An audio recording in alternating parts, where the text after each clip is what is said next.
Hi folks, Prof.ZAK at your service again. Decided this morning that I was going to follow up my first essay video with another essay video. I hope everyone's doing great and okay. The topic I bring forward today is called Art, Censorship, and the Rights of the Artist to express their creative ideas. How far censorship can control or dictate the artist's imagination, creative ideas, if you will. I think I came across this topic quite a while back too. Like when I took the IELTS exam myself as a student, this is almost like 12 years ago, before I was actually teaching it full-time as a profession. And I think that I came across this topic while I was preparing for the essays at that time too. So this is an ageless, it's a topic, it's a concern. Now, if I begin talking about this, I would take my memory back to this one raunchy song from this really popular movie back in the days when I was growing up in the Middle East, Persian Gulf, Dubai. I'm sure you guys are familiar with this city. And that song was, quite hysteria invoking.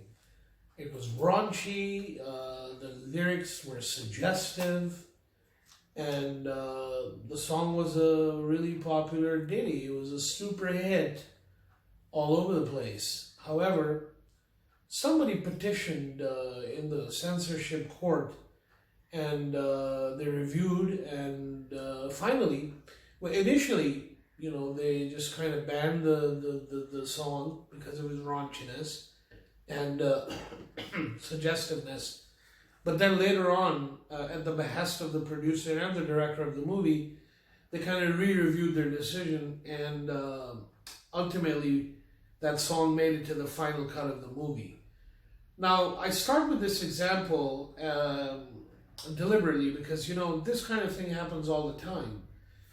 If you guys remember and you take your memory back to the movie The Da Vinci Code, you'll remember that there was a furor all over the Orthodox Christian world, where there was a lot of Catholics who took the streets and protested against some of the concepts shared in the movie.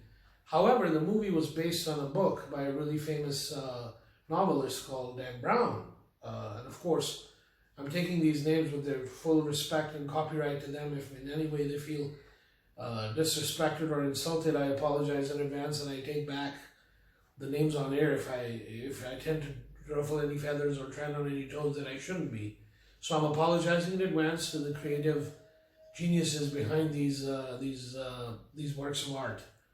My intention only is to mention these by way of example to educate the people watching today. Although I think the writer did not intend for this to hurt anyone's feelings, or and neither did the movie makers. Excuse me. And I think that ultimately, whatever content was in the book, and they reproduced it into the film, it ultimately made the final cut, and it was in cinema theaters all over the world.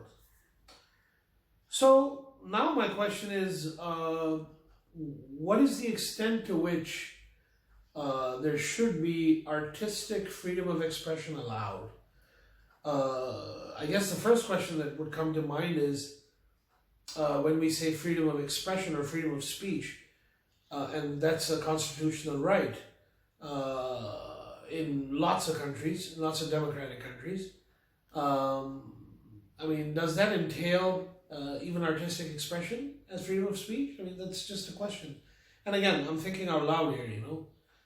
No offense intended. I'm not trying to ruffle any feathers. I'm not trying to initiate any controversies. I'm just thinking out loud because I'm trying to help my students do some brainstorming before they actually start attempting these IELTS essays. Some of these essays can be tricky, you know. You can get confused on what stance to take. You can think about, should I be in favor of this motion? Should I oppose this? And that could waste some of your precious time. You know, you only have 40 minutes to write a 250-word essay. You can only think so much, and then obviously with only a 250-word limit allowed, you can only insert so much in about a page and a half, in 3/4, you know. So you have to be very precise in your thoughts. You have to be very precise in the examples that you use to compose and structure your essays. So I start with some of these specific examples just as a way of thought-provoking, to be thought-provoking for the students who are trying to learn the best way to write these, attempt these assignments, the writing task too, in the IELTS exam. So now, my question again remains, and this is something to think about for the kids watching, and in fact, all the people that want to learn how to express themselves by writing creatively. This is like a thought for them, you know, just so that they can think about these things. So when we say freedom of speech as a constitutional right, does that in parentheses entail creative freedom of speech unhindered, or should there be a censorship board that dictates or guides or puts down some directorum, you know, for artists, whether they're musicians or lyricists or songwriters or producers or directors or movie makers or actors, etc., etc. Is there a limit? Is there a range that you can place on a writer's creativity or an artist's creativity? I apologize. If I remember reading my historical material correctly, I remember that when Da Vinci was painting Mona Lisa, there was a huge controversy surrounding that painting as well. Some people accused him of somehow stereotyping or typifying the ladies and women of that time, because he was spending quite some time with Mona Lisa, trying to capture her caricature in that way. And I mean, it's a painting that represents, you know, a high pinnacle of artwork. But then over the ages, this is a painting that inspires many budding artists and painters of today and maybe the future. Similarly, in the past, I think Pablo Picasso, throughout his life, was always criticized and mocked and, you know, bullied verbally for his work, which was really ahead of its time. There have been many directors and there have been many movie writers who put a screenplay together, who write these stories that are well ahead of their time, and people are just not ready to absorb or grasp the concept, and they become subjects of controversy all over the place. Whether it's for their written content, whether it's for their intended content, and so on and so forth. So again, then the question is, can we really select a few jury members to form something that we call a censorship board? And then the censorship board, are these people that are included in the censorship board, are they artists themselves? Are they bona fide artists? Are they recognized artists?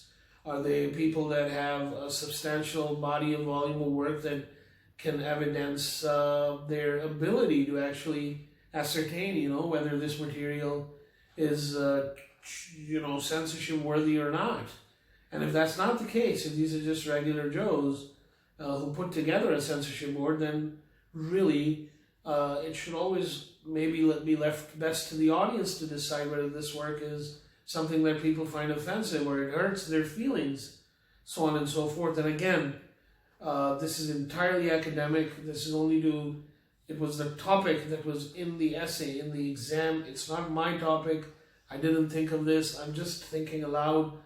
And again, I'm not trying to ruffle on any feathers, step on any toes, inspire controversy. That is not my intention at all. This is purely academic, with the intention of provoking some thought process in this regard. Sometimes, however, human imagination can also get ahead of individuals. Like, for example, in a certain movie by a really famous director, I'm not going to say the name, He's very famous for making several movies that are cult classics now with really famous actors. There's one of his movies that attracted a lot of controversy, for example, for the concept that it projected on screen, even from the novel that it was based on. And there are some novels that actually stir controversy when they first come out anyways. So my question is, the artist should be responsible to be aware enough to know, firstly, I think, this is strictly personally my opinion, and it's just an opinion academically, nothing else, nothing political about it. The artist should have the responsibility to be aware of, firstly, what region their artwork is going to be displayed in, what religious practices or what spiritual practices people indulge in those particular demographic areas.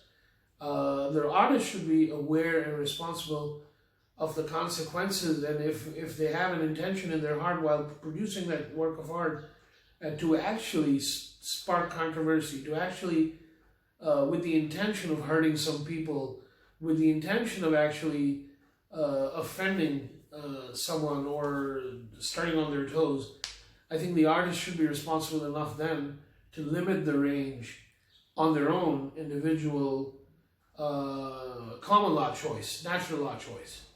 And by choice, they should just select, the route by which they assume the responsibility for the unintentional consequences of their work, as with the intentional consequences. But again, these are two sides of the coin.